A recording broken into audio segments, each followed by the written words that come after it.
أشهد أن لا إله إلا الله وحده لا شريك له وأشهد أن محمدا عبده ورسوله أما بعد فأعوذ بالله من الشيطان الرجيم بسم الله الرحمن الرحيم الحمد لله رب العالمين الرحمن الرحيم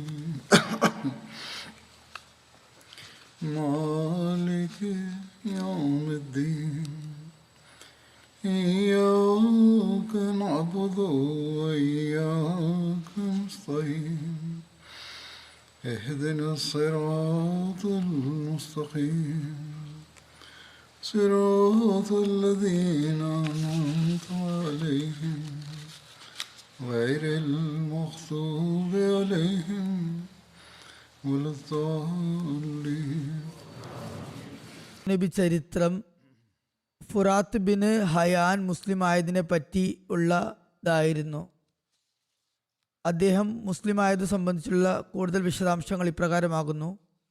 ഇദ്ദേഹം കഴിഞ്ഞ ഖുതുബയിൽ പറഞ്ഞതുപോലെ ബന്ദിയാക്കപ്പെട്ടിരുന്നു. ബദർ യുദ്ധ ദിവസം ഇദ്ദേഹത്തിന് പരിക്കേറ്റിരുന്നു. എന്നാൽ അവിടെ ജയിലിൽ നിന്നും ഓടി രക്ഷപ്പെടുന്നതിൽ അദ്ദേഹം വിജയിക്കുകയുണ്ടായി. പക്ഷെ വീണ്ടും മുസ്ലിങ്ങളുടെ കയ്യാൽ ബന്ദിയാക്കപ്പെടുകയാണ് ഉണ്ടായത്. ഹദരത്ത് അബൂബക്കർ സിദ്ദീഖ് പറഞ്ഞു, ഇനിയും നിങ്ങൾ നിങ്ങളുടെ ചെയ്തികളിൽ മാറ്റം വരുത്തുകയില്ലേ? അപ്പോൾ ഫുറാത്ത് പറഞ്ഞു, ഇത്തവണ ഞാൻ മുഹമ്മദ് സല്ലല്ലാഹു അലൈഹി വസല്ലമിൽ നിന്നും രക്ഷപ്പെട്ടാൽ പിന്നെ ഒരിക്കലും എന്നെ പിടികൂടാൻ സാധിക്കുകയില്ല. ഹദരത്ത് അബൂബക്കർ പറഞ്ഞു, അങ്ങനെയാണെങ്കിൽ നിങ്ങൾ ഇസ്ലാം സ്വീകരിക്കുക. നിങ്ങൾക്ക് രക്ഷപ്പെടണം എന്ന് തന്നെയാണ് ഉള്ളതെങ്കിൽ ഒരേ ഒരു വഴി മാത്രമേ അവശേഷിക്കുന്നുള്ളൂ, അത് ഇസ്ലാം സ്വീകരിക്കുകയാണ്. ഏതായാലും ഫുറാത്ത് ബിൻ ഹയാൻ ഹദരത്ത് അബൂബക്കറിന്റെ ഈ സംസാരം കേട്ടപ്പോൾ തിരുനബി സല്ലല്ലാഹു അലൈഹി വസല്ലമയുടെ സമക്ഷത്തിലേക്ക് പുറപ്പെട്ടു. തൻ്റെ ഒരു അൻസാരി സുഹൃത്തിന്റെ അടുക്കലൂടെ കടന്നു പോയപ്പോൾ പറഞ്ഞു, ഞാൻ മുസ്ലിം ആയിരിക്കുന്നു. അൻസാരി സഹാബി തിരുനബി സല്ലല്ലാഹു അലൈഹി വസല്ലമയുടെ സവിധത്തിലെത്തി പറഞ്ഞു, ഇദ്ദേഹം ഇസ്ലാം സ്വീകരിച്ചിരിക്കുന്നു. നബി സല്ലല്ലാഹു അലൈഹി വസല്ലം അദ്ദേഹത്തിന്റെ കാര്യം അള്ളാഹുവിന് വിട്ടുകൊണ്ട് പറഞ്ഞു, ഇന്ന മിൻകും റിജാലൻ നഖിലുഹും ഇലാ ഈമാനിഹിം. നിങ്ങൾ തീർച്ചയായും നിങ്ങളിൽപ്പെട്ട ചിലരുണ്ട്, അവരെ അവരുടെ ഈമാന്റെ ഉത്തരവാദിത്തത്തിൽ നാം വിടുകയാണ്. അതായത് ഇദ്ദേഹം പറയുകയാണ് താൻ ഇസ്ലാം സ്വീകരിച്ചിരിക്കുന്നുവെന്ന്. ശരി, അത് അള്ളാഹുവും അദ്ദേഹവും തമ്മിലുള്ള കാര്യമാണ്. ഏതായാലും തിരുനബി സല്ലല്ലാഹു അലൈഹി വസല്ലം അക്കാര്യത്തിൽ വിശ്വസിച്ചുകൊണ്ട് അദ്ദേഹത്തെ മോചിപ്പിക്കുകയുണ്ടായി. മറ്റൊരു വിശദീകരണമുള്ളത് ഹദരത്ത് സെയ്ദ് ബിൻ ഹാരിസയുടെ ഒരു സൈനിക നീക്കത്തെ പറ്റിയുള്ള പരാമർശമാണ്. ജമാദിയുൽ ആഖിർ ഹിജ്റ വർഷം 3 കിർദ എന്ന സ്ഥലത്ത് ആ സൈനിക നീക്കം നടന്നത്. ഈ സംഭവത്തെ പറ്റി സീറത്ത് ഖാത്തമുൻ നബിയീനിൽ ഹദരത്ത് മിർസ ബഷീർ അഹമ്മദ് സാഹിബ് എഴുതുന്നു, ബനു ഗത്ഫാന്റെയും ബനു സുലൈമിൻ്റെയും ആക്രമണങ്ങളിൽ നിന്ന് അല്പം ആശ്വാസം കിട്ടിയപ്പോൾ മുസ്ലിങ്ങൾക്ക് മറ്റൊരു അപകടത്തെ ചെറുക്കാൻ നാട്ടിൽ നിന്നും പുറപ്പെടേണ്ടി വന്നു. ഖുറൈശികൾ തങ്ങളുടെ വടക്കൻ കച്ചവടത്തിന് വേണ്ടി പൊതുവിൽ ഹിജാസിന്റെ തീരപ്രദേശത്തോടു കൂടി സിറിയയിലേക്ക് പോയിരുന്നു. പക്ഷെ ഇപ്പോൾ അവർ ഈ വഴി ഒഴിവാക്കിയുണ്ടായി. കാരണം ഈ പ്രദേശത്തുള്ള ഗോത്രങ്ങൾ മുസ്ലിങ്ങളുടെ സൗഹൃദത്തിൽ വന്നിരുന്നു. ഖുറൈശികൾക്ക് ദ്രോഹിക്കാനുള്ള അവസരം അങ്ങനെ കുറഞ്ഞു. മറിച്ച് അവർ ഈ തീരപ്രദേശത്തു കൂടിയുള്ള തങ്ങളുടെ സഞ്ചാരം തങ്ങൾക്ക് അപകടകരമാണെന്ന് മനസ്സിലാക്കി. മുസ്ലിങ്ങളിൽ നിന്ന് അപകടമുണ്ടാകുമെന്നത് മാത്രമായിരുന്നില്ല കാര്യം, മറിച്ച് അവിടെയുള്ള ഗോത്രങ്ങൾ മുസ്ലിങ്ങളുമായി സൗഹൃദത്തിലായതിനാൽ അവർക്ക് ഉദ്ദേശിച്ച ദ്രോഹപ്രവർത്തനങ്ങൾ അവർക്ക് അവിടെ ചെയ്യാൻ സാധിക്കുകയില്ല മുസ്ലിങ്ങൾക്ക് നഷ്ടം വരുത്താൻ കഴിയില്ല എന്നതും കൂടി ഒരു കാരണമാണ്. ഏതായാലും അവർ ഈ വഴി ഉപേക്ഷിച്ച് നജ്ദി മാർഗമാണ് സ്വീകരിച്ചത്. അത് ഇറാഖിലേക്ക് എത്തുന്നതായിരുന്നു. അതിനു ചുറ്റുപാടും ഖുറൈശികളുടെ സഖ്യകക്ഷികളും മുസ്ലിങ്ങളുടെ ജീവൽ ശത്രുക്കളുമാണ് ഉണ്ടായിരുന്നത്. ആദ്യത്തെ വഴി മുസ്ലിങ്ങളുമായി ഉടമ്പടി ചെയ്തവരുടെ സാന്നിധ്യമുള്ളതായിരുന്നു. ഖുറൈശികൾ ഇപ്പോൾ യാത്രയ്ക്ക് വേണ്ടി സ്വീകരിച്ച വഴിയിൽ അവരുമായി സ്വന്തം ഉടമ്പടി ഉണ്ടാക്കിയവരായിരുന്നു. ഖുറൈശികളുമായി ഉടമ്പടി ചെയ്തവരായിരുന്നു. അവർ മുസ്ലിങ്ങളുടെ ആജന്മശത്രുക്കളായ സുലൈം, ഗത്ഫാൻ ഗോത്രങ്ങളിൽപ്പെട്ട ആളുകളായിരുന്നു. അങ്ങനെ ജമാദിൽ ആഖിർ മാസത്തിൽ ഖുറൈശികളുടെ ഒരു കച്ചവട സംഘം നജദ് വഴി പോകുന്നുണ്ട് എന്ന് തിരുനബി സല്ലല്ലാഹു അലൈഹി വസല്ലമയ്ക്ക് അറിയിപ്പ് ലഭിച്ചു. ഖുറൈശികൾ സംഘമായി തീരപ്രദേശത്തു കൂടെ പോകുന്നത് മുസ്ലിങ്ങൾക്ക് അപകടകരമായിരുന്നു. കാരണം നജദ് വഴി അവർ പോവുകയാണെങ്കിൽ ആദ്യത്തെ തീരപ്രദേശം, ഹിജാസിന്റെ തീരപ്രദേശത്തെ അപേക്ഷിച്ച് ഈ വഴിയിൽ ഖുറൈശികളുടെ കൂട്ടാളികളായിരുന്നു താമസിച്ചിരുന്നത്. അവരും ഖുറൈശികളെ പോലെ മുസ്ലിങ്ങളുടെ രക്തദാഹികൾ തന്നെയായിരുന്നു. അവരുമായി ചേർന്ന് ഖുറൈശികൾക്ക് വളരെ എളുപ്പത്തിൽ മദീനയിൽ മിന്നലാക്രമണം നടത്താനോ മദീനയെ കടന്നാക്രമിക്കാനോ കഴിയുമായിരുന്നു. മാത്രമല്ല ഖുറൈശികളെ ദുർബലപ്പെടുത്താനും അവരെ രഞ്ജിപ്പിലേക്കും തിരിക്കാൻ വേണ്ടി ഈ വഴിയിലും അവരുടെ സഞ്ചാരത്തെ, സംഘങ്ങളുടെ നീക്കത്തെ തടയാൻ സംവിധാനം ചെയ്യേണ്ടതും അനിവാര്യമായിരുന്നു മുസ്ലിങ്ങളെ സംബന്ധിച്ചിടത്തോളം. അതുകൊണ്ട് ഈ അറിയിപ്പ് കിട്ടിയ ഉടൻ തന്നെ തിരുനബി സല്ലല്ലാഹു അലൈഹി വസല്ലം താൻ സ്വതന്ത്രനാക്കിയ അടിമയായ സെയ്ദ് ബിൻ ഹാരിസയുടെ നേതൃത്വത്തിൽ തന്റെ സഹാബാക്കളുടെ ഒരു സൈനിക സംഘത്തെ പറഞ്ഞേക്കുകയുണ്ടായി. ഖുറൈശികളുടെ കച്ചവട സംഘത്തിൽ Abu Sufyan bin Harb, Safwan bin Umayya തുടങ്ങിയ മൂപ്പന്മാരുണ്ടായിരുന്നു. സെയ്ദ് വളരെ ചടുലമായി ജാഗ്രതയോടെയും തന്റെ കർത്തവ്യം നിറവേറുകയുണ്ടായി. നജ്ദിന് സമീപം കെർദ എന്ന സ്ഥലത്ത് ഇസ്ലാമിന്റെ ശത്രുക്കളെ പിടികൂടി. ഓർക്കാപ്പുറത്തുള്ള ഈ ആക്രമണം കാരണം പേടിച്ചരണ്ട ഖുറൈശികൾ സംഘത്തിലെ സമ്പത്തും സാധന സാമഗ്രികളുമെല്ലാം അവിടെ തന്നെ ഉപേക്ഷിച്ച് ഓടിപ്പോയി. സെയ്ദ് ബിൻ ഹാരിസയും കൂട്ടുകാരും വമ്പിച്ച യുദ്ധമുതലുകളുമായി മദീനയിൽ വിജയശ്രീലാളിതരായി തിരിച്ചെത്തി. ചില ചരിത്രകാരന്മാർ ഈ സംഘത്തിന്റെ വഴികാട്ടി ഫുറാത്ത് എന്നൊരു വ്യക്തിയായിരുന്നു എന്നും അയാളെ മുസ്ലിങ്ങൾ ബന്ദിയാക്കിയെന്നും മുസ്ലിമായപ്പോൾ അയാളെ വിട്ടയച്ചു എന്നും എഴുതിയിട്ടുണ്ട്.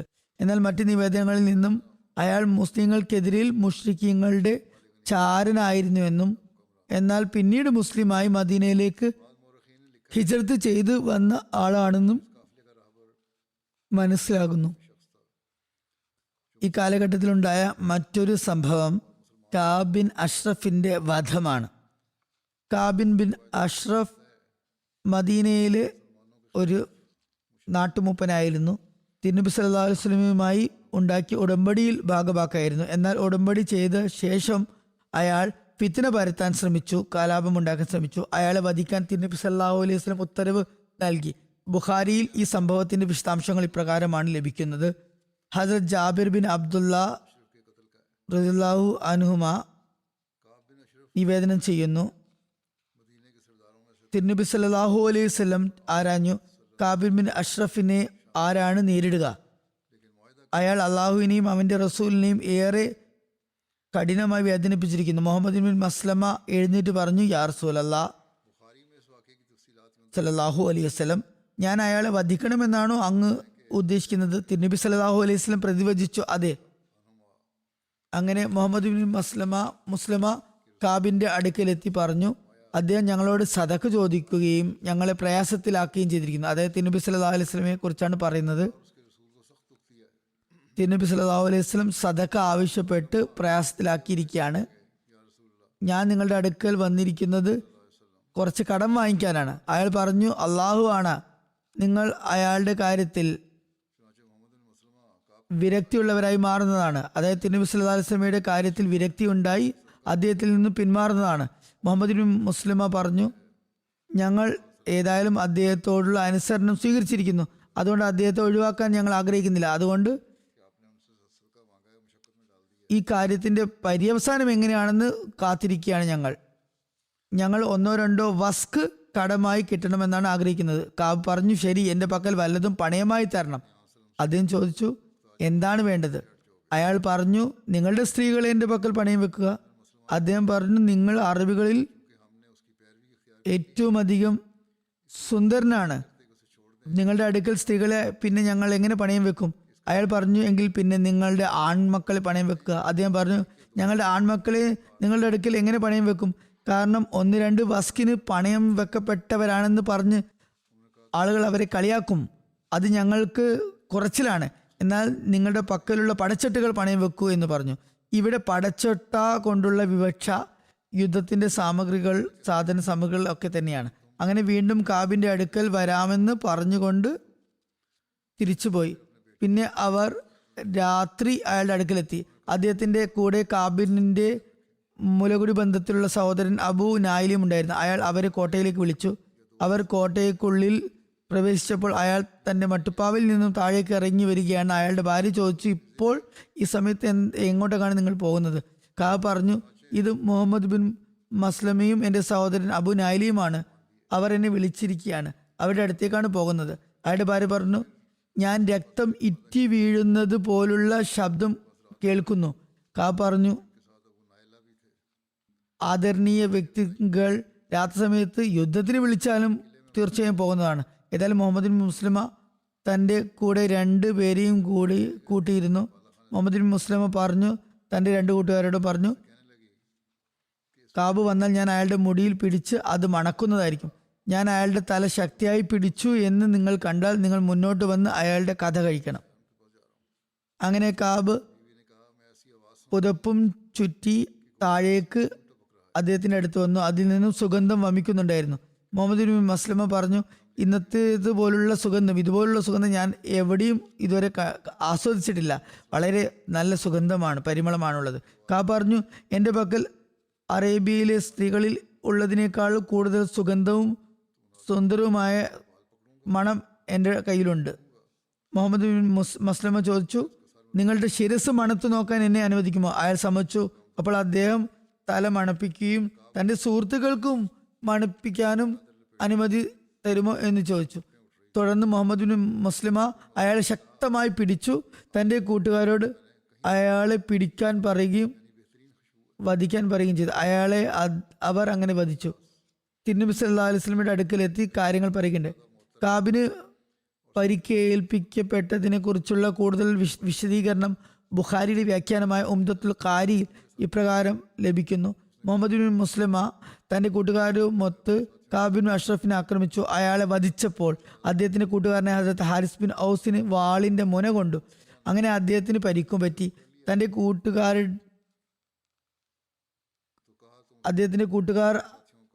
അദ്ദേഹത്തെയും എടുത്ത് തിരുനബി സല്ലല്ലാഹു അലൈഹി വസല്ലമയുടെ അടുത്ത് വളരെ വേഗത്തിൽ മദീനയിൽ ചെന്നെത്തി. തിരുനബി സല്ലല്ലാഹു അലൈഹി വസല്ലമയുടെ സമക്ഷത്തിലെത്തിയപ്പോൾ തിരുനബി സല്ലല്ലാഹു അലൈഹി വസല്ലം ഹാരിസ് ബിൻ ഔസിന്റെ മുറിവിൽ ഉമിനീര് പുരട്ടി. പിന്നീട് അദ്ദേഹത്തിന് പ്രയാസങ്ങളൊന്നും ഉണ്ടായില്ല. കാബിൻ ബിൻ അഷ്റഫിന്റെ വധത്തെ പറ്റി സീറത്ത് ഖാത്തമിൻ നബീനിൽ ഇപ്രകാരം എഴുതിയിരിക്കുന്നു. അത് ഞാൻ ഇവിടെ വളരെ ചുരുങ്ങിയ നിലയിൽ വിവരിക്കുന്നതാണ്. ബദർ യുദ്ധം മദീനയിലെ യഹൂദികളുടെ മാനസികമായ വിദ്വേഷത്തെയും പകയും പ്രകടമാക്കിയിട്ടുണ്ടായിരുന്നു. ബനു ഖൈനുഖയെ നാടുകടത്തിയത് മറ്റു യഹൂദികളുടെ മാറ്റത്തിന് പ്രേരകമായില്ല. അവർ തങ്ങളുടെ ദ്രോഹത്തിലും ഫിത്നകൾ ഉണ്ടാക്കുന്നതിലും കലാപങ്ങളിലും മുന്നേറിക്കൊണ്ടിരുന്നു. കാബിൻ ബിൻ അഷ്റഫിന്റെ വധവും ഈ ശൃംഖലയിലെ ഒരു കണ്ണിയാകുന്നു. കാബ് യഹൂദി ആയിരുന്നെങ്കിലും യഹൂദി വംശജനല്ലായിരുന്നു, മറിച്ച് അറേബ്യനായിരുന്നു. അയാളുടെ പിതാവ് അഷ്റഫ് ബനു നബ്ഹാൻ ഗോത്രത്തിലെ കുശാഗ്ര ബുദ്ധിയും ചുറുചുറുക്കുള്ള വ്യക്തിയുമായിരുന്നു. അയാൾ മദീനയിലെത്തി ബനു നദീറുമായി ബന്ധമുണ്ടാക്കി അവരുടെ തോഴനായി, സഖ്യകക്ഷിയായി. അവസാനം അയാൾ തൻ്റെ വ്യക്തിപ്രഭാവം എത്രമാത്രം അവിടെ ഉറപ്പിച്ചു എന്നാൽ ബനു നദീറിന്റെ വലിയ നേതാവായ അബു റാഫി ബിൻ അബുൽ ഹക്കീക്ക് തന്റെ മകളെ അയാൾക്ക് വിവാഹം ചെയ്തു കൊടുക്കുകയുണ്ടായി. ഈ സ്ത്രീയിലാണ് കാബ് പിറന്നത്. അയാൾ വലുതായപ്പോൾ തന്റെ പിതാവിനേക്കാളും വലിയ സ്വാധീനം സ്ഥാനവും കരസ്ഥമാക്കി. എത്രത്തോളം എന്നാൽ ഒടുവിൽ അറേബ്യയിലെ എല്ലാ യഹൂദികളും അയാളെ തങ്ങളുടെ നേതാവായി ഗണിക്കുന്ന നിലവരെത്തി. കാബ് വളരെ ആകൃഷ്ടനായ രൂപപ്രകൃതിയുള്ള വ്യക്തി ആയിരുന്നു എന്നതോടൊപ്പം തന്നെ നല്ല വാഗ്മിത്വമുള്ള കവിയും വലിയ ധനാഢ്യനുമായിരുന്നു. എപ്പോഴും തൻ്റെ സമുദായത്തിലെ പണ്ഡിതന്മാരെയും മറ്റ് സ്വാധീനമുള്ള വ്യക്തികളെയും സാമ്പത്തികമായ സഹായത്താൽ കൈവശമാക്കി വച്ചിരുന്നു. എന്നാൽ ധാർമ്മികമായി വളരെ മോശം സ്വഭാവമുള്ള ആളായിരുന്നു അയാൾ. ഗൂഢനീക്കങ്ങളിലും കലാപത്തിന്റെ കാര്യങ്ങളിലും അയാൾ പാരമ്യത്തിലെത്തിയിരുന്നു. അയാളിൽ ഇല്ലാത്ത ഒരു തിന്മയും ഉണ്ടായിരുന്നില്ല. തിരുനബി സല്ലല്ലാഹു അലൈഹി വസല്ലം ഹിജ്റത്ത് ചെയ്ത് മദീനയിൽ എത്തിയപ്പോൾ നബിക്ക് യഹൂദികൾക്കും ഇടയിൽ പരസ്പര സൗഹാർദ്ദത്തിനും സമാധാനത്തിനും പൊതുവായ പ്രതിരോധത്തിനും ഉണ്ടാക്കിയ രേഖാമൂലമുള്ള ഉടമ്പടിയിൽ മറ്റു യഹൂദികളോടൊപ്പം കാബും ചേർന്നു.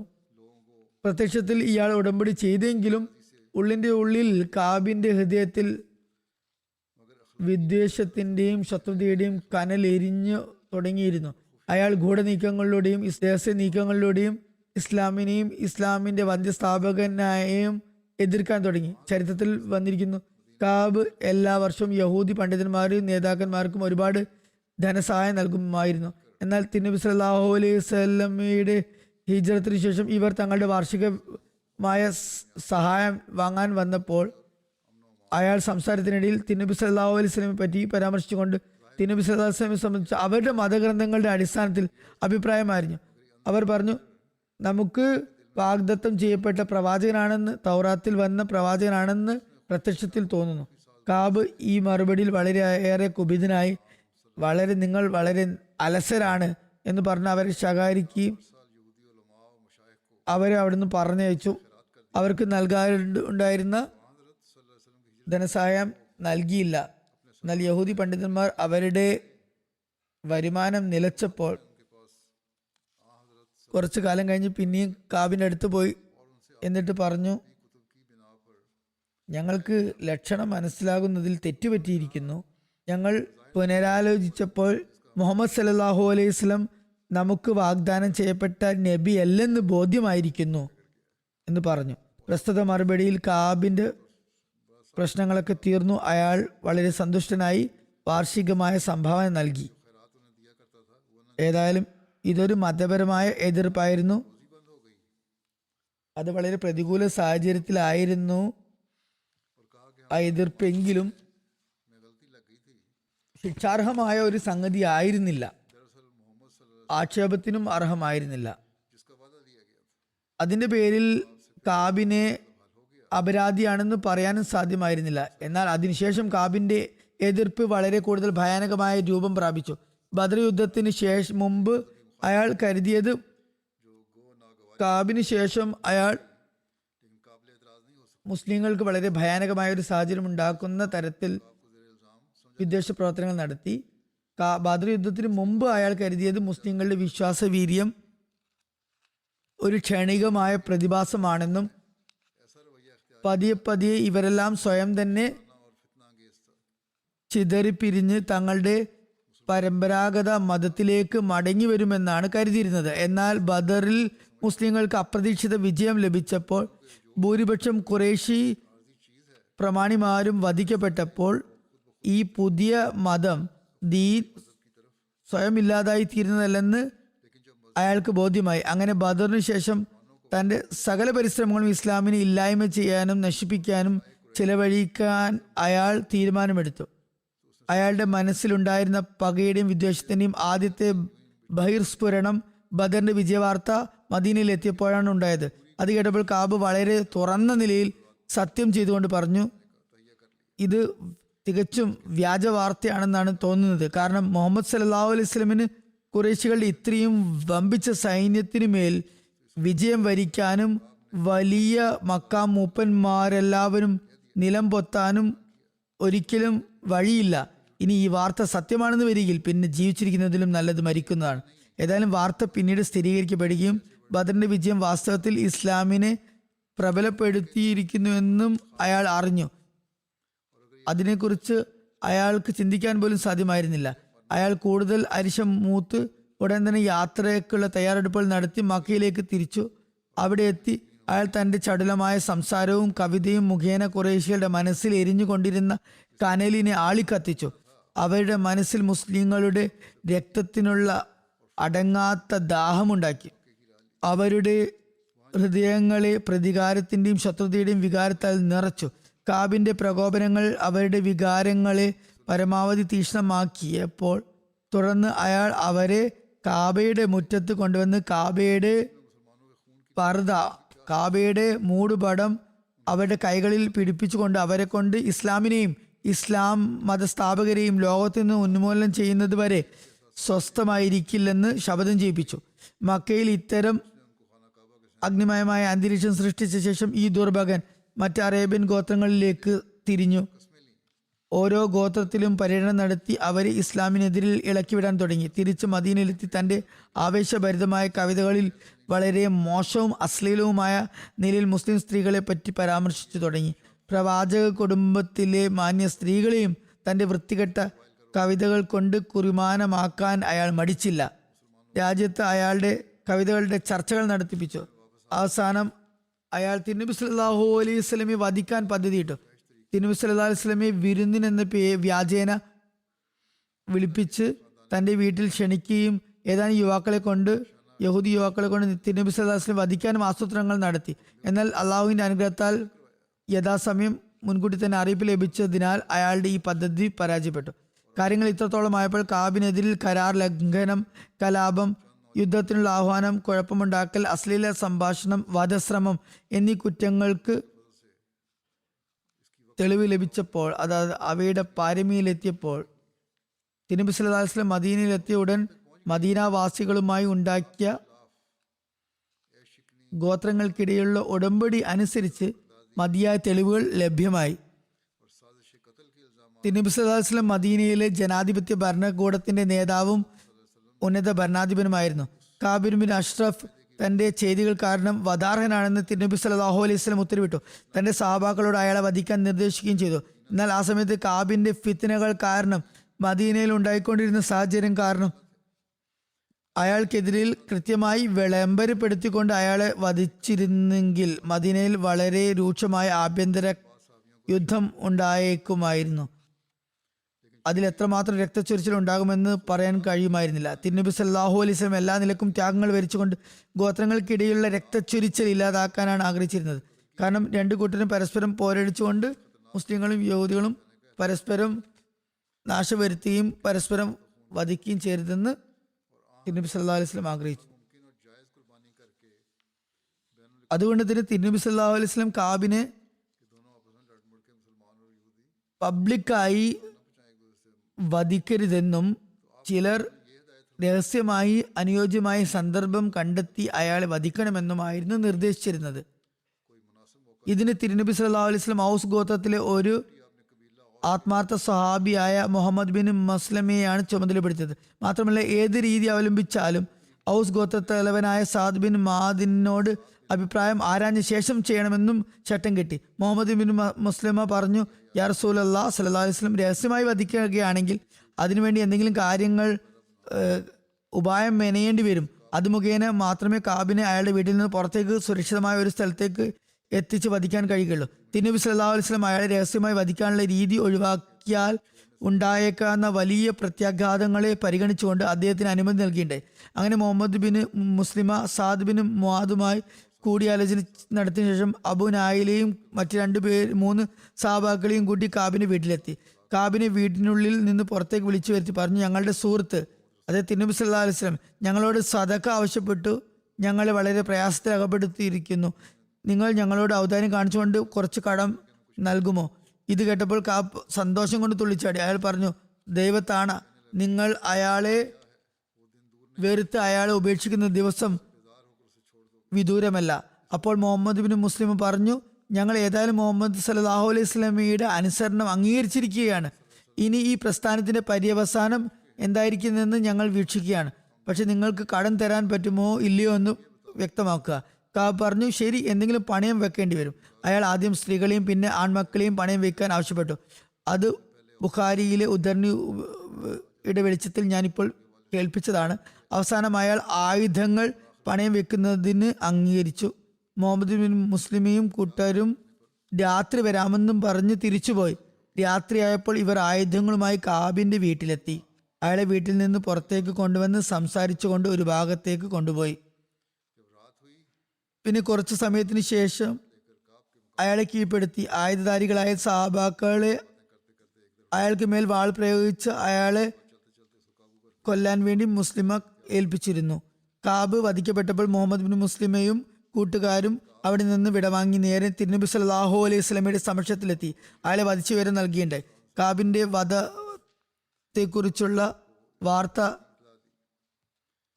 നഗരത്തിൽ പരന്നപ്പോൾ ആകെ അസ്വസ്ഥത ഉണ്ടാകാൻ തുടങ്ങി. യഹൂദികൾ വളരെ രോഷാകുലരായി. രണ്ടാം ദിവസം യഹൂദികളുടെ ഒരു സംഘം തിരുനബി സല്ലല്ലാഹു അലൈഹി വസല്ലമയുടെ സമക്ഷത്തിലെത്തി ഞങ്ങളുടെ പ്രമാണിയായ കാബിന് അഷ്റഫിനെ ഇന്ന നിലയിൽ ഈ രീതിയിൽ വധിച്ചിരിക്കുന്നു എന്ന് പരാതിപ്പെട്ടു. തിരുനബി സല്ലല്ലാഹു അലൈഹി വസല്ലം അവരുടെ സംസാരം കേട്ടപ്പോൾ പറഞ്ഞു, കാബ് എന്തെല്ലാം കുറ്റങ്ങൾക്ക് വിധേയനായാണ് വധിക്കപ്പെട്ടത് നിങ്ങൾക്കറിയുമോ? തുടർന്ന് തിരുനബി സല്ലല്ലാഹു അലൈഹി വസല്ലം അയാളുടെ കരാർ ലംഘനം, യുദ്ധ നീക്കം, കലാപം, അശ്ലീല ഭാഷണം, വധോദ്യമം തുടങ്ങിയ കാര്യങ്ങളൊക്കെ ഓർമ്മിപ്പിച്ചു. അപ്പോൾ അവർ ഭയപ്പെട്ട് നിശബ്ദരായി. തുടർന്ന് തിരുനബി സല്ലല്ലാഹു അലൈഹി വസല്ലം അവരോട് പറഞ്ഞു, ഇതിലേതെങ്കിലും ഇനി മേലിലെങ്കിലും നിങ്ങൾ സമാധാനത്തോടെയും സഹകരണത്തോടെയും കഴിയണം. ശത്രുതയുടെയും കുഴപ്പങ്ങളുടെയും വിത്ത് പാകരുത്. അങ്ങനെ യഹൂദികളുടെ സമ്മതപ്രകാരം പുതിയൊരു ഉടമ്പടി എഴുതി തയ്യാറാക്കി. യഹൂദികൾ മുസ്ലിങ്ങളോടൊപ്പം സമാധാനത്തിൽ കഴിയുന്നുവെന്നും ഫിത്നകളുടെ കുഴപ്പങ്ങളുടെ മാർഗങ്ങളിൽ നിന്നും വിട്ടുനിൽക്കണമെന്നും പുതിയൊരു ഉടമ്പടി ഉണ്ടാക്കി. ഈ കരാർ പത്രം ഹസ്രത്ത് അലി റളിയല്ലാഹു അൻഹുവിന്റെ ചുമതലയിലാണ് ഏൽപ്പിച്ചത്. ഇതിനുശേഷം യഹൂദികൾ എപ്പോഴെങ്കിലും കാബിന് അഷ്റഫിന്റെ വധത്തിൽ മുസ്ലിങ്ങളെ ആരോപണ വിധേയരാക്കിയതായി ചരിത്രത്തിൽ എവിടെയും രേഖപ്പെട്ട് കിടക്കുന്നില്ല. കാരണം കാബ് തനിക്ക് അർഹമായ ശിക്ഷയാണ് നേടിയത് എന്ന് അവർ മനസ്സിലാക്കിയിരുന്നു. ചുരുക്കത്തിൽ അന്ന് നിലവിലുണ്ടായിരുന്ന നിയമം അനുസരിച്ച് കാബിനോട് പെരുമാറിയതിനെ പറ്റി യഹൂദികൾ നിശബ്ദം പാലിച്ചത് അവർ ഈ ശിക്ഷയെ അംഗീകരിക്കുന്നു എന്ന് വ്യക്തമാക്കുന്നുണ്ട്. പിന്നീട് വന്ന ചില ചരിത്രകാരന്മാർ തിരുനബി സല്ലല്ലാഹു അലൈഹി വസല്ലം അന്യായമായി ഒരാളെ കൊല്ലാൻ ഇടവരുത്തി എന്നും അത് ശരിയല്ലെന്നും പറയുന്നു. എന്നാൽ ഈ ഒരു കാര്യം ഇവിടെ വ്യക്തമാക്കിയാണ്, ഇത് അന്യായമായ വധമായിരുന്നില്ല. കാരണം കാബ് ബിൻ അഷ്റഫ് നബി സല്ലല്ലാഹു അലൈഹി വസല്ലമയുമായി സമാധാന ഉടമ്പടി ചെയ്ത ആളായിരുന്നു. മുസ്ലിങ്ങൾക്കെതിരിൽ നീക്കം നടത്തുന്നത് പോകട്ടെ, പുറമേയുള്ള ശത്രുക്കൾക്കെതിരിൽ മുസ്ലിങ്ങളെ സഹായിക്കാമെന്ന്, മുസ്ലിങ്ങളുമായി സൗഹാർദ്ദത്തിൽ കഴിയുമെന്നും ഉടമ്പടി ചെയ്ത വ്യക്തിയായിരുന്നു. അതുകൊണ്ട് ഈ ഉടമ്പടി അനുസരിച്ച് മദീനയിൽ സ്ഥാപിച്ച ജനാധിപത്യ സർക്കാരിന്റെ തലവൻ തിരുനബി സല്ലല്ലാഹു അലൈഹി വസല്ലം ആയിരിക്കുമെന്നും എല്ലാ തരത്തിലുള്ള കലഹങ്ങളിലും മറ്റും തിരുനബി സല്ലല്ലാഹു അലൈഹി വസല്ലമയുടെ തീരുമാനം എല്ലാവർക്കും സ്വീകാര്യമായിരിക്കുമെന്നും അംഗീകരിച്ച വ്യക്തിയായിരുന്നു അയാൾ. ഹസ്രത്ത് മിർസ ബഷീർ അഹമ്മദ് സാബ് എഴുതുന്നു, ഈ ഉടമ്പടി അനുസരിച്ച് യഹൂദികൾ തങ്ങളുടെ കേസുകൾ തിരുനബി സല്ലല്ലാഹു അലൈഹി വസല്ലമയുടെ സവിധത്തിൽ തീർപ്പാക്കാൻ കൊണ്ടുവന്നിരുന്നു എന്ന് ചരിത്രത്തിൽ നിന്ന് വ്യക്തമാകുന്നുണ്ട്. തിരുനബി സല്ലല്ലാഹു അലൈഹി വസല്ലം അതിൽ കൽപ്പനകൾ പുറപ്പെടുവിച്ചിരുന്നു. ഈ ഒരു അവസ്ഥ ഉണ്ടായിട്ട് പോലും കാബ് എല്ലാ ഉടമ്പടികളെയും കാറ്റിൽ പറത്തുകയും അവയെ ഉപേക്ഷിക്കുകയും അതനുസരിച്ച് പ്രവർത്തിക്കാതിരിക്കുകയും ചെയ്തു. മുസ്ലിങ്ങളോടെന്നല്ല, നിലവിലുണ്ടായിരുന്ന ഭരണകൂടത്തിനെതിരിലും കലാപവും വിദ്രോഹവുമാണ് അയാൾ ചെയ്തത്. ഇവിടെ മുസ്ലിങ്ങളോട് വഞ്ചന കാണിച്ചതല്ല കാര്യം, മറിച്ച് നിലവിലുണ്ടായിരുന്ന ഭരണകൂടത്തിനെതിരിലാണ് അയാൾ കലാപമുണ്ടാക്കിയത്. കാരണം തിരുനബി സല്ലല്ലാഹു അലൈഹി വസല്ലം ഭരണകൂടത്തിന്റെ തലവനായിരുന്നു. മദീനയിലെ കുഴപ്പങ്ങൾക്ക് വിത്തു പാകിയതായിരുന്നു അയാൾ. രാജ്യത്ത് യുദ്ധാഗ്നി ആളിക്കത്തിക്കാൻ അയാൾ ശ്രമിക്കുകയുണ്ടായി. മുസ്ലിങ്ങൾക്കെതിരിൽ അറബ് ഗോത്രങ്ങളെ ഭയാനകമായ നിലയിൽ പ്രകോപിപ്പിക്കുകയുണ്ടായി. നബി സല്ലല്ലാഹു അലൈഹി വസല്ലമയെയും വധിക്കാൻ പദ്ധതിയിട്ടു. മാത്രമല്ല മുസ്ലിങ്ങൾ അല്ലെങ്കിൽ തന്നെ 4 ഭാഗത്തു നിന്നും പ്രശ്നങ്ങളാൽ വലയം ചെയ്യപ്പെട്ടിരുന്ന ഒരു സമയത്താണ് അയാൾ ഇതൊക്കെ ചെയ്തതെന്ന് കൂടി ശ്രദ്ധിക്കണം. അങ്ങനെ വളരെ പ്രയാസകരമായ സാഹചര്യമാണ് അയാൾ ഉണ്ടാക്കിയത്. ഈ സന്ദർഭത്തിൽ കാബിന്റെ കുറ്റം 1 or 2 ആയിരുന്നില്ല, കുറ്റങ്ങളുടെ കൂമ്പാരമായിരുന്നു. അത് കാരണം അയാൾക്കെതിരെ ഒരു ശിക്ഷാ നടപടിയും എടുക്കാതിരിക്കുകയാണോ വേണ്ടത്? അതുകൊണ്ട് ആണ് ഇത്തരം നടപടി കൈക്കൊണ്ടത്. ഈ കാലഘട്ടത്തിൽ സംസ്കാര സമ്പന്നരെന്ന് പറയപ്പെടുന്ന രാജ്യങ്ങൾ രാജ്യദ്രോഹം, കരാർ ലംഘനം, യുദ്ധ സാഹചര്യം ഉണ്ടാക്കുക, യുദ്ധത്തിന് കോപ്പ് കൂട്ടുക തുടങ്ങിയ കുറ്റങ്ങൾക്ക് വധശിക്ഷ നൽകുന്നില്ലേ? എന്നിരിക്കെ ഇവിടെ ആക്ഷേപത്തിന് എന്ത് പ്രസക്തിയാണുള്ളത്? മറിച്ച് അതെല്ലാം ഇന്നും നടക്കുന്നു. ഫലസ്തീനും ഇസ്രായേലിനും ഇടയിൽ അത് ഏറ്റവും കൂടുതലായി കാണുന്നു. അതാട്ടെ ഒരു നിലക്കും അനുവദനീയമല്ല, പല നിലക്കും അനുവദനീയമല്ല. മറ്റൊരു പ്രശ്നം വധിച്ച രീതിയെ പറ്റിയുള്ളതായിരുന്നു. എന്തുകൊണ്ടാണ് അയാളെ രഹസ്യമായി മൗനമായി രാത്രി വധിച്ചത്? ഇത് സംബന്ധിച്ച ഒരു കാര്യം ഓർമ്മ വെക്കേണ്ടതുണ്ട്. അന്ന് അറേബ്യയിൽ വ്യവസ്ഥാപിതമായ ഒരു ഭരണകൂടം ഇല്ലായിരുന്നു. ഒരു നേതാവിനെ അവർ നിശ്ചയിച്ചിരുന്നുവെങ്കിലും അദ്ദേഹത്തിന്റെ മാത്രം തീരുമാനമായിരുന്നില്ല നടപ്പിൽ വന്നിരുന്നത്. മറിച്ച് സ്വന്തം നിലയ്ക്ക് തീരുമാനമെടുക്കാൻ ഓരോ വ്യക്തിക്കും ഓരോ ഗോത്രത്തിനും സ്വതന്ത്ര വിവേചനാധികാരമുണ്ടായിരുന്നു. പൊതുവിൽ ഒന്നിച്ചുള്ള തീരുമാനത്തിനാണെങ്കിൽ തിരുനബി സല്ലല്ലാഹു അലൈഹി വസല്ലമയുടെ സമക്ഷത്തിൽ എത്തുമായിരുന്നു എന്ന് മാത്രം. സ്വന്തം നിലയ്ക്ക് ഗോത്രങ്ങളും തീരുമാനമെടുത്തിരുന്നു. എന്നിരിക്കെ കാബിനെതിരിൽ കേസ് കൊടുത്ത് വധിക്കാനുള്ള ഉത്തരവ് നേടാൻ ഏതു കോടതിയായിരുന്നു അന്ന് നിലവിലുണ്ടായിരുന്നത്? യഹൂദികളോടാണോ പരാതിപ്പെടേണ്ടിയിരുന്നത്? അയാളാകട്ടെ അവരുടെ നേതാവും മുസ്ലിങ്ങളോട് വഞ്ചന കാണിച്ച ആളുമായിരുന്നു. ഓരോ ദിവസവും കുഴപ്പങ്ങൾ ഉണ്ടാക്കിക്കൊണ്ടേയിരിക്കുകയായിരുന്നു. അതുകൊണ്ട് പരാതിയുമായി യഹൂദികളുടെ അടുക്കൽ പോകുന്ന പ്രശ്നം തന്നെ ഉദിക്കുന്നില്ല. സുലൈം, ഗത്ഫാൻ ഗോത്രങ്ങളോട് പരാതിപ്പെടാൻ ആണെങ്കിൽ അവർ കഴിഞ്ഞ മാസങ്ങളിൽ തന്നെ 3-4 പ്രാവശ്യം മദീനയിൽ മിന്നലാക്രമണത്തിന് കോപ്പുകൂട്ടിയവരായിരുന്നു. അതും അവരുടെ തന്നെ ഗോത്രങ്ങളായിരുന്നു. അതുകൊണ്ട് അവരിൽ നിന്നും നീതി ലഭിക്കും എന്ന ഒരു പ്രതീക്ഷയും ഉണ്ടായിരുന്നില്ല. ഏതായാലും അന്നത്തെ സാഹചര്യങ്ങളെ പറ്റി വിലയിരുത്തി നോക്കിയാൽ മുസ്ലിങ്ങളെ സംബന്ധിച്ചിടത്തോളം ഒരാളുടെ വിദ്രോഹങ്ങളും യുദ്ധഭീതി ജനിപ്പിക്കുന്നതും കലാപവും വധോദ്യമവും തങ്ങൾക്കും നാടിനും ആപത്താണെന്ന് കാണുമ്പോൾ സ്വന്തം സംരക്ഷണാർത്ഥം അയാളെ സന്ദർഭം കിട്ടുമ്പോൾ കൊല്ലുകയല്ലാതെ മറ്റെന്തായിരുന്നു ചെയ്യേണ്ടിയിരുന്നത്?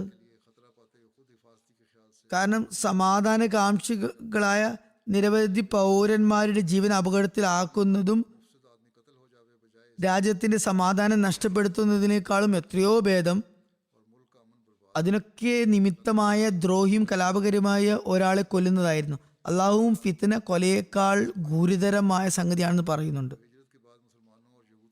ഹിജ്റത്തിന് ശേഷം മുസ്ലിങ്ങൾക്കും യഹൂദികൾക്കും ഇടയിൽ ഉണ്ടായ ഉടമ്പടി അനുസരിച്ച് തിരുനബി സല്ലല്ലാഹു അലൈഹി വസല്ലമിന് ഒരു സാധാരണ പൗരന്റെ സ്ഥാനമായിരുന്നില്ല ഉണ്ടായിരുന്നത്. മറിച്ച് മദീനയിൽ സ്ഥാപിതമായ ജനകീയ സർക്കാരിന്റെ തലവനായിരുന്നു ആ മഹാത്മാവ്.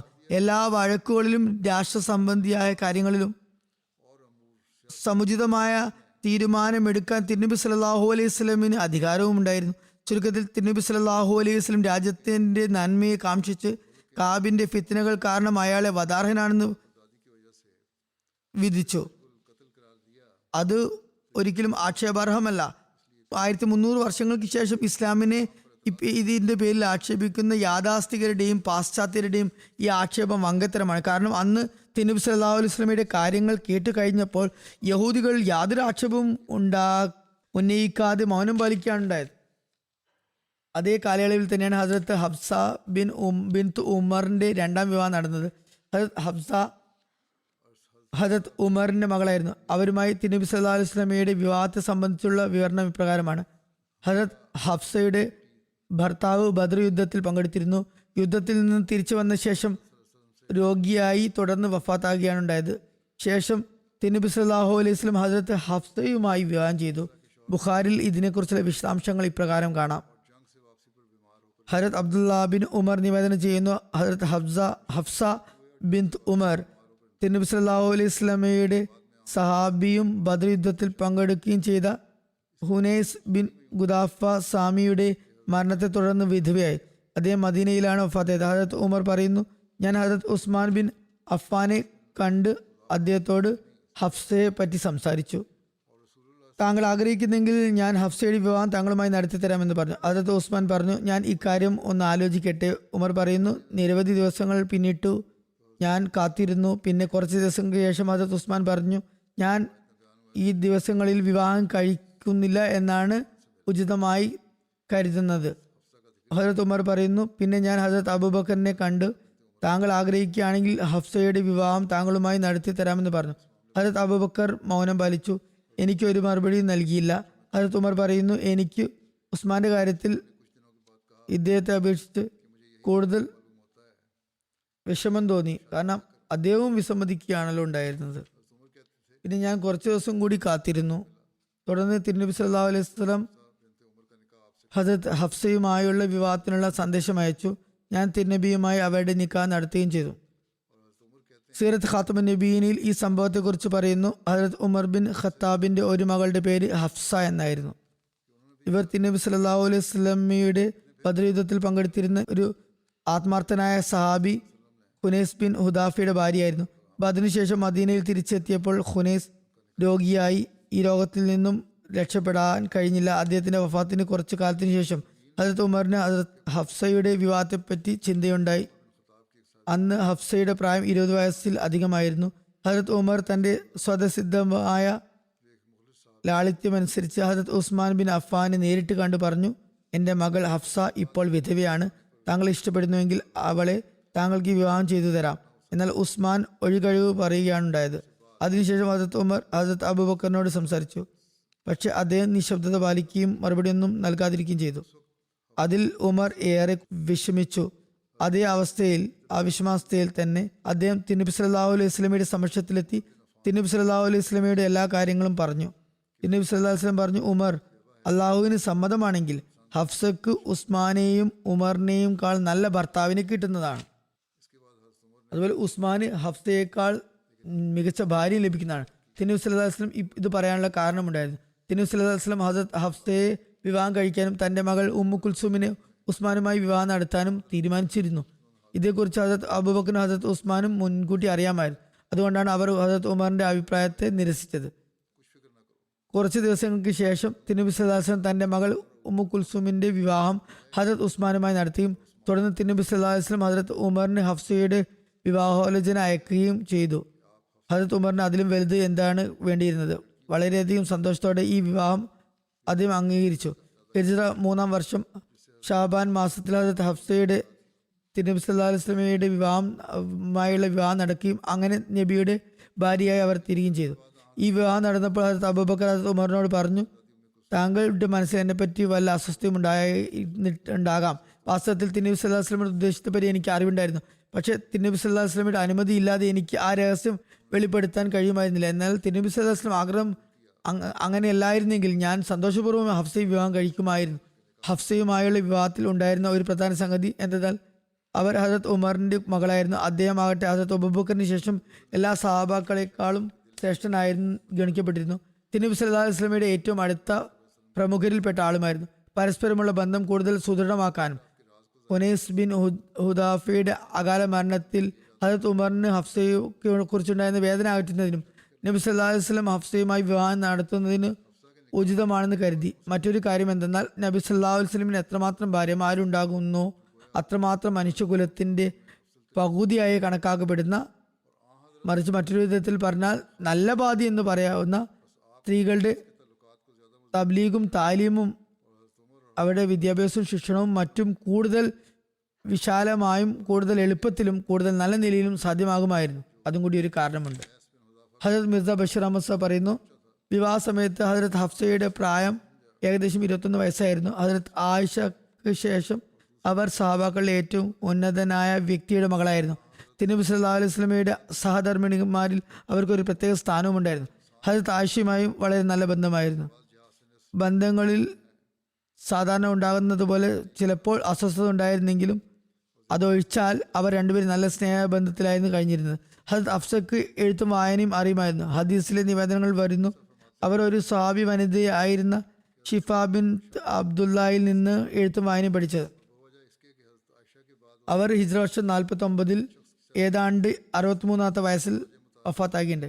ഈ കാലഘട്ടത്തിലാണ് ഹജരത്ത് ഇമാം ഹസൻ ജനിക്കുന്നത്. ഹജരത്ത് ഇമാം ഹസൻ ബിൻ അലി ബിൻ അബൂ താലിബ് ഹിജ്റ 3-ാം വർഷം റമദാനിന്റെ മധ്യത്തിലാണ് ജനിച്ചത്. അദ്ദേഹം ഹിജ്റ 3-ാം വർഷം ഷാബാനിലാണ് ജനിച്ചതെന്നും ചിലർ പറയുന്നു. മറ്റു ചിലർ ഉഹദ് യുദ്ധത്തിന് 1 വർഷത്തിന് ശേഷമെന്നും വേറെ ചിലർ 2 വർഷം കഴിഞ്ഞെന്നും പറയുന്നുണ്ട്. എന്നാൽ ബുഖാരിയുടെ വ്യാഖ്യാതാവായ അല്ലാമ ഇബ്നു ഹജർ അസ്കലാനി പറയുന്നത് ആദ്യത്തെ അഭിപ്രായം കൂടുതൽ ശരിയും വളരെ ആധികാരികവുമാണെന്ന്. ഹജറത്ത് അലി അദ്ദേഹത്തിന്റെ പേര് ഹറബ് എന്നായിരുന്നു വെച്ചിരുന്നത്. എന്നാൽ തിരുനബി സല്ലല്ലാഹു അലൈഹി വസല്ലം അത് മാറ്റി ഹസൻ എന്നാക്കി. ജനനത്തിന്റെ 7-ാമത്തെ ദിവസം തിരുനബി സല്ലല്ലാഹു അലൈഹി വസല്ലം അക്കീക്ക നടത്തി തലമുണ്ടനം ചെയ്തു. പ്രസ്തുത മുടിക്ക് തുല്യമായ ഭാരത്തിന് തുല്യമായ വെള്ളി ദാനധർമ്മം ചെയ്യാനും നിർദ്ദേശിച്ചു. ഉമ്മ ഫദിൽ ഒരിക്കൽ പറഞ്ഞു, യാ റസൂലല്ലാഹ്, അങ്ങയുടെ അവയവം എൻ്റെ വീട്ടിലാണെന്ന് അഥവാ എൻ്റെ മുറിയിലാണെന്ന് ഞാൻ ഒരു സ്വപ്നം കണ്ടിരുന്നു എന്ന് പറഞ്ഞു. തിരുനബി സല്ലല്ലാഹു അലൈഹി വസല്ലം പറഞ്ഞു, നീ നല്ല സ്വപ്നമാണ് കണ്ടിരിക്കുന്നത്. ഫാത്തിമയ്ക്ക് ഒരു കുട്ടി ജനിക്കുകയും നീ അതിനെ പരിപാലിക്കുകയും കുസ്മിനോടൊപ്പം നീ അവന് പാല് കുടിപ്പിക്കുകയും ചെയ്തതാണ്. ഉമ്മ ഫദൽ തിരുനബി സല്ലല്ലാഹു അലൈഹി വസല്ലമയുടെ പിതൃവിനായ ഹദരത്ത് അബ്ബാസിന്റെ ഭാര്യയായിരുന്നു. കുസും അവരുടെ മകന്റെ പേരാകുന്നു. അങ്ങനെ ഹദരത്ത് ഹസൻ ജനിക്കുകയും ഉമ്മു ഫദൽ കുസ്മിനോടൊപ്പം ഈ കുട്ടിക്ക് മുലയൂട്ടുകയുണ്ടായി. ഹദരത്ത് ഹസൻ ബിൻ അലിയോട് നിങ്ങൾക്ക് തിരുനബി സല്ലല്ലാഹു അലൈഹി വസല്ലമയുടെ വല്ല കാര്യങ്ങളും ഓർമ്മയുണ്ടോ എന്ന് ചോദിച്ചപ്പോൾ അദ്ദേഹം പറഞ്ഞു, എനിക്കൊരു കാര്യം ഓർമ്മയുണ്ട്. ഒരിക്കൽ സദക്കയുടെ ഈന്തപ്പഴങ്ങളിൽ നിന്ന് ഒന്ന് ഞാൻ എടുത്ത് വായിൽ വെച്ചപ്പോൾ തിരുനബി സല്ലല്ലാഹു അലൈഹി വസല്ലം അത് എൻ്റെ വായിൽ നിന്നും എടുത്തു മാറ്റുകയുണ്ടായി. അതിലെൻ്റെ ഉമനീർ പറ്റിയിട്ടുണ്ടായിരുന്നു. അതിനെ സദക്കയുടെ ഈന്തപ്പഴങ്ങളിൽ ചേർക്കുകയുണ്ടായി. ആര് ചോദിച്ചു, യാ റസൂലല്ലാഹ്, ഒരു ഈത്തപ്പഴത്തിൻ്റെ കാര്യമല്ലേ? തിരുനബി സല്ലല്ലാഹു അലൈഹി വസല്ലം പറഞ്ഞു, ഞങ്ങൾക്ക്, അതായത് മുഹമ്മദ് സല്ലല്ലാഹു അലൈഹി വസല്ലമയുടെ കുടുംബത്തിന് സദക്ക ഹലാലല്ല, അനുവദനീയമല്ല. ഹദരത്ത് അനസ് ബിൻ മാലിക് നിവേദനം ചെയ്യുന്നു, ഹസനേക്കാളും നബി സല്ലല്ലാഹു അലൈഹി വസല്ലമയെ സാദൃശ്യമുള്ള മറ്റാരും ഉണ്ടായിരുന്നില്ല. ഹദരത്ത് ഇബ്നു അബ്ബാസ് നിവേദനം ചെയ്യുന്നു, നബി സല്ലല്ലാഹു അലൈഹി വസല്ലം ഒരിക്കൽ ഹദരത്ത് ഹസനെ തൻ്റെ തോളിലേറ്റിയപ്പോൾ ആരോ പറഞ്ഞു, അല്ലയോ മോനെ, എത്ര നല്ല സവാരിയിലാണ് താങ്കൾ സവാരി ചെയ്യുന്നത്. അപ്പോൾ തിരുനബി സല്ലല്ലാഹു അലൈഹി വസല്ലം പറഞ്ഞു, സവാരി ചെയ്യുന്ന വ്യക്തിയും വളരെ നല്ല ആളാണ്. തിരുനബി സല്ലല്ലാഹു അലൈഹി വസല്ലമിന് തൻ്റെ മകളുടെ മകനോട് ദൗഹിത്രനോട് വളരെയേറെ വാത്സല്യമുണ്ടായിരുന്നു. ഹിജ്റ 2-ാം വർഷത്തിലെ സംഭവങ്ങളിൽ ഹദരത്ത് അലിയുടെയും ഫാത്തിമയുടെയും വിയോഗത്തെ പറ്റിയും പരാമർശം കഴിഞ്ഞതാണ്. ഹദരത്ത് ബറ വിവരിക്കുന്നു, ഞാൻ റസൂലുള്ളാഹി സ്വല്ലല്ലാഹു അലൈഹി വസല്ലമയെ കാണുകയുണ്ടായി. തിരുനബി ഹസ്രത്ത് ഹസൻ ബിൻ അലിയെ തൻ്റെ ചുമലിലേറ്റി നടക്കുകയായിരുന്നു. എന്നിട്ട് ഇങ്ങനെ പറയുന്നുണ്ടായിരുന്നു, അള്ളാഹുവെ, ഇവനെ ഞാൻ സുഹൃത്തായി കണക്കാക്കുന്നു, നീയും ഇവനെ സുഹൃത്തായി കണക്കാക്കിയാലും. ചില നിവേദനങ്ങളിൽ ഇപ്രകാരം നിവേദനം വന്നിരിക്കുന്നു, ഇമാം ഹസന്റെ വഫാത്ത് വിഷത്താലായിരുന്നു എന്ന്. ഏതായാലും ഹസരത്ത് മിർസ ബഷീർ അഹമ്മദ് ഹസരത്ത് ഇമാം ഹസന്റെ ജനനത്തെ സംബന്ധിച്ചുള്ള പരാമർശത്തിൽ ഇപ്രകാരം വിവരിക്കുന്നു, ഹിജ്റ 2-ാം വർഷത്തിലെ സംഭവങ്ങളിൽ ഹദരത്ത് അലിയുടെയും ഹദരത്ത് ഫാത്തിമയുടെയും വിവാഹത്തെ പറ്റി പരാമർശിച്ചു കഴിഞ്ഞതാണ്. അവർക്ക് ഹിജ്റി 3-ാം വർഷം റമദാനിൽ, അതായത് വിവാഹത്തിന് ഏതാണ്ട് 10 മാസങ്ങൾക്ക് ശേഷം ഒരു കുഞ്ഞു പിറന്നു. തിരുനബി സല്ലല്ലാഹു അലൈഹി വസല്ലം ആ കുട്ടിക്ക് ഹസൻ എന്ന് നാമകരണം ചെയ്തു. ഈ ഹസൻ തന്നെയാണ് പിന്നീട് മുസ്ലിങ്ങൾക്കിടയിൽ ഇമാം ഹസൻ അലൈഹി റഹ്മത്ത് എന്ന പേരിൽ അറിയപ്പെട്ടത്. ഹസൻ തൻ്റെ രൂപലാവണ്യത്തിൽ തിരുനബി സല്ലല്ലാഹു അലൈഹി വസല്ലമയെ വളരെ സാദൃശ്യമുള്ള ആളായിരുന്നു. തിരുനബി സല്ലല്ലാഹു അലൈഹി വസല്ലമന് തൻ്റെ മകൾ ഹദരത്ത് ഫാത്തിമയോട് മക്കളുടെ കൂട്ടത്തിൽ എത്രത്തോളം സ്നേഹമുണ്ടായിരുന്നു, അതുപോലെ തന്നെ ഹദരത്ത് ഫാത്തിമയുടെ മക്കളോടും പ്രത്യേകമായ സ്നേഹവാത്സല്യങ്ങളായിരുന്നു. തിരുനബി സല്ലല്ലാഹു അലൈഹി വസല്ലം പലപ്പോഴും ഇങ്ങനെ പറയുമായിരുന്നു, അള്ളാഹുവേ, ഞാൻ ഈ കുട്ടികളെ വളരെയധികം സ്നേഹിക്കുന്നു, നീയും ഇവരെ സ്നേഹിച്ചാലും, ഇവരോട് സ്നേഹമുള്ളവരെയും നീ സ്നേഹിച്ചാലും.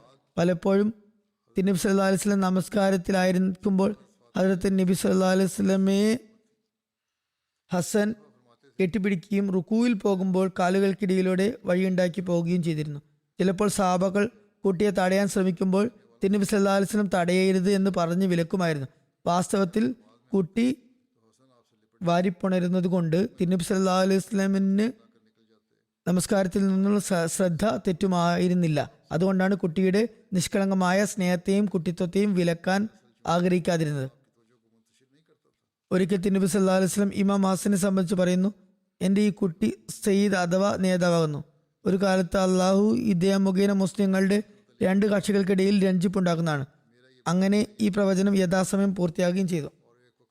ഹദരത്ത് മസീഹുൽ ഇസ്ലാം പറയുന്നു, ഹദരത്ത് ഹസൻ എൻ്റെ വീക്ഷണത്തിൽ വളരെ നല്ല കാര്യമാണ് ചെയ്തത്. അദ്ദേഹം ഖിലാഫത്തിൽ നിന്ന് വിട്ടുനിന്നു. കാരണം നേരത്തെ തന്നെ ആയിരക്കണക്കിന് കൊലപാതകങ്ങൾ, രക്തച്ചൊരിച്ചിൽ ഉണ്ടായി കഴിഞ്ഞിട്ടുണ്ട്. അദ്ദേഹം വീണ്ടും രക്തച്ചൊരിച്ചിൽ ഉണ്ടാകുന്നത് ഇഷ്ടപ്പെട്ടില്ല. അതുകൊണ്ട് മുആവിയയിൽ നിന്നും ജീവിത ചെലവ് വാങ്ങുകയുണ്ടായി. ഹദരത്ത് ഹസൻ ഉടമ്പടി ഉണ്ടാക്കി. ഹസന്റെ ഈ ഒരു പ്രവൃത്തിയിൽ ഷിയാക്കൾ വളരെ പ്രകോപിതരാകുന്നു. അതുകൊണ്ട് ഇമാം ഹസന്റെ കാര്യത്തിൽ അവർക്ക് അത്രമാത്രം സന്തുഷ്ടിയില്ല. പക്ഷെ നമ്മൾ രണ്ടുപേരെയും സ്തുതിക്കുന്നു, അതായത് ഹസനെയും ഹുസൈനെയും ഞങ്ങൾ സ്തുതിക്കുന്നു. വാസ്തവത്തിൽ ഓരോ വ്യക്തിയുടെയും വെവ്വേറെ ഗുണഗണങ്ങളാണുള്ളത്.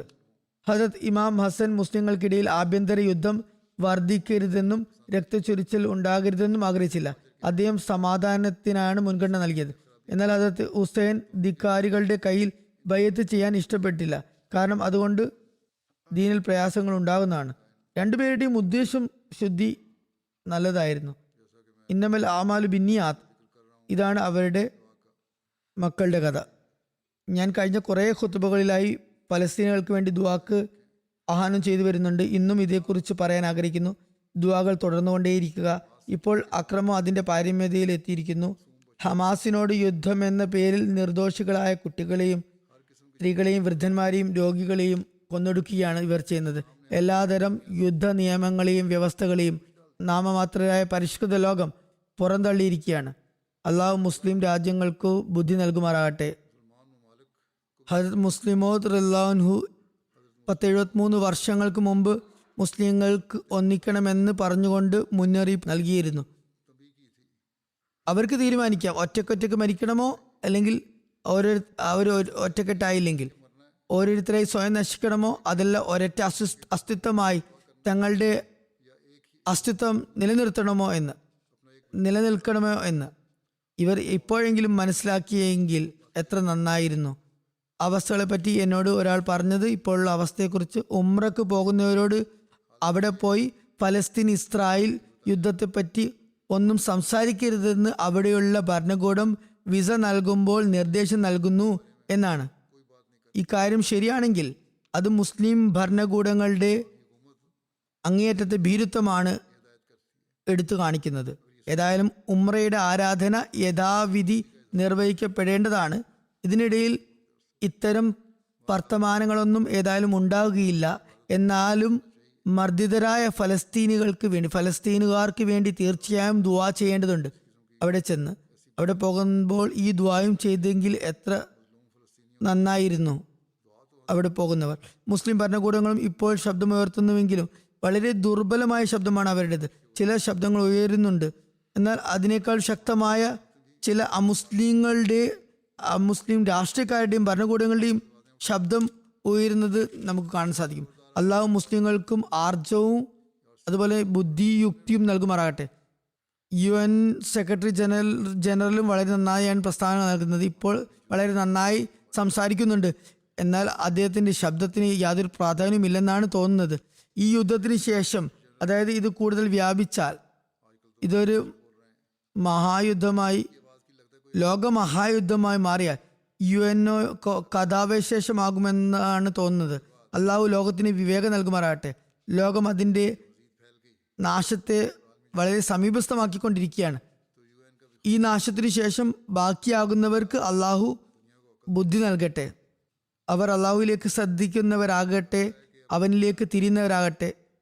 ഏതായാലും നമ്മൾ ഇത് സംബന്ധിച്ച് വളരെയധികം ദുആ ചെയ്യേണ്ടതുണ്ട്. അള്ളാഹു ലോകത്തിന് മേൽ കരുണ ചൊരിയുമാറാകട്ടെ.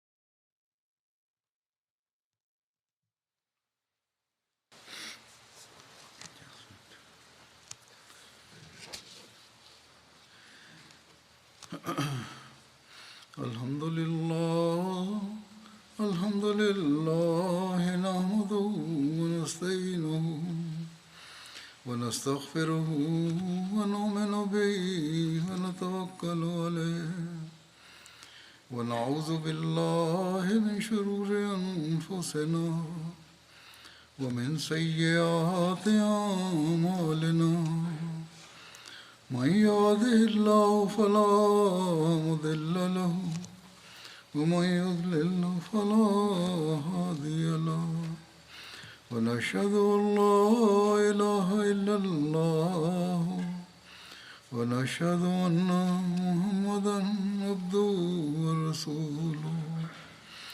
عباد الله رحمكم الله إن الله يأمر بالعدل والإحسان وإيتاء ذي القربى وينهى عن الفحشاء والمنكر والبغي يعظكم لعلكم تذكرون اذكروا الله يذكركم وادعوه يستجب لكم ولذكر الله أكبر.